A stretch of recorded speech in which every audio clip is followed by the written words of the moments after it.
In football, having a decent weak foot is important, but not everyone train it. And if you're stuck with a dead weak foot, most people just avoid using it.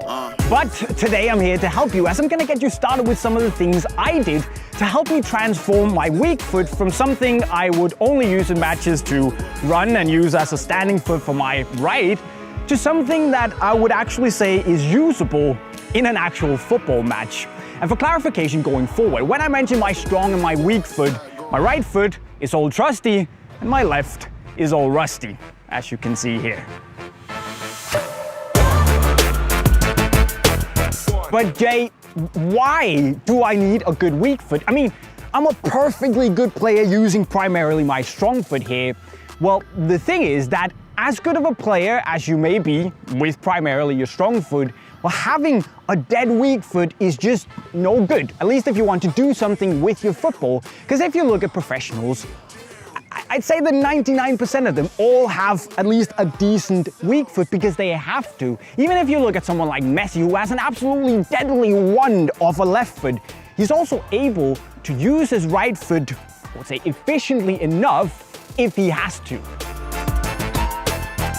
See, the reason it's nice to have a good weak foot is because it makes it a lot easier to adapt to every situation in a game and basically play more fluid football. Now, of course, you need to have a good first touch with both of your feet because it makes you able to go in both directions when the ball comes to you and simply adapt to where the defender is. Of course, you also need to be able to have at least a decent level of passing and crossing with your weak foot because that makes it a lot faster to execute those things instead of having to stop the ball, readjust the body and set up your weak foot, which gives the defender time to recover.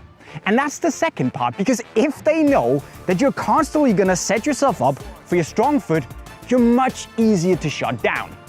Unless you're Dimitar Berbatov or Ricardo Quaresma and you have the meanest trivela in the world, well, you don't need your weak foot, like ever.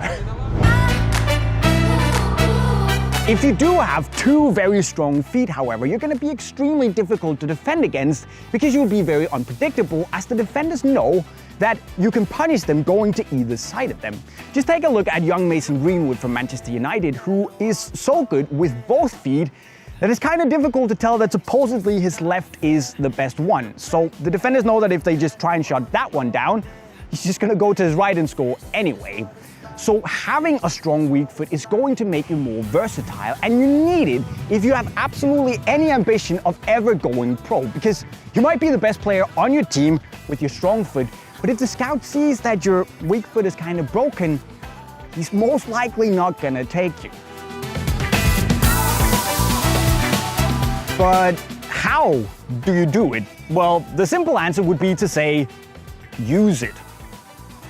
But to be a bit more concrete, I did primarily three things. I started familiarizing my left foot with the ball by doing juggles and dribbles. Then I moved on to doing wall passing drills, and right now I'm working on improving my power and my accuracy because, yes, I'm actually also still working on improving my weak foot because, as you can see right now, well, it's still pretty weak.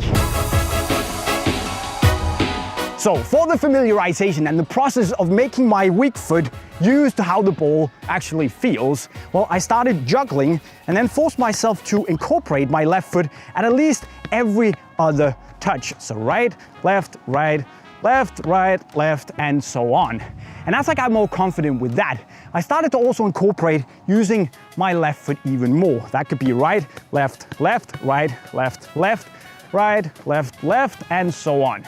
Basically, to force my left foot to get used to the weight of the ball and how it feels when it moves around, how much force I need to put on it.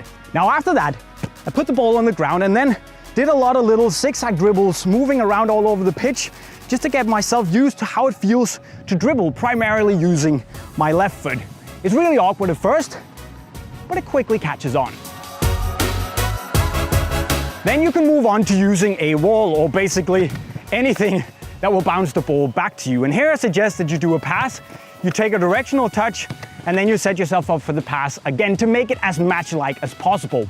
Now, most people are gonna tell you to only use your weak foot constantly, but I found that it works better for me if I actually switch between using my strong foot 3 times and then swapping to my weak foot to make sure that my body and my brain is able to seamlessly switch between the 2 feet in a match. And the key here is to basically just figure out the technique, how you position your body with your strong foot, and then apply the same thing to your weak foot, and then just keep going basically.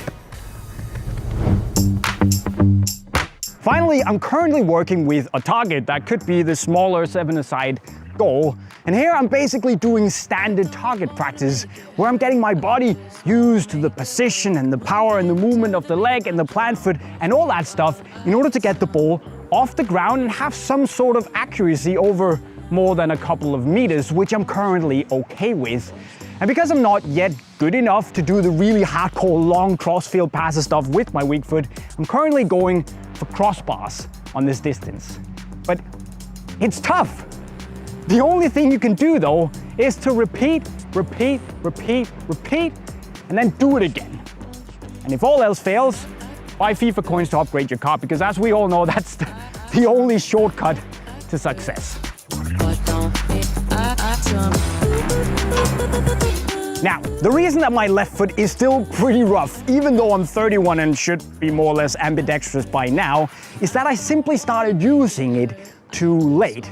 So don't be like Jay, learn from my mistakes and actually start incorporating this as soon as you possibly can.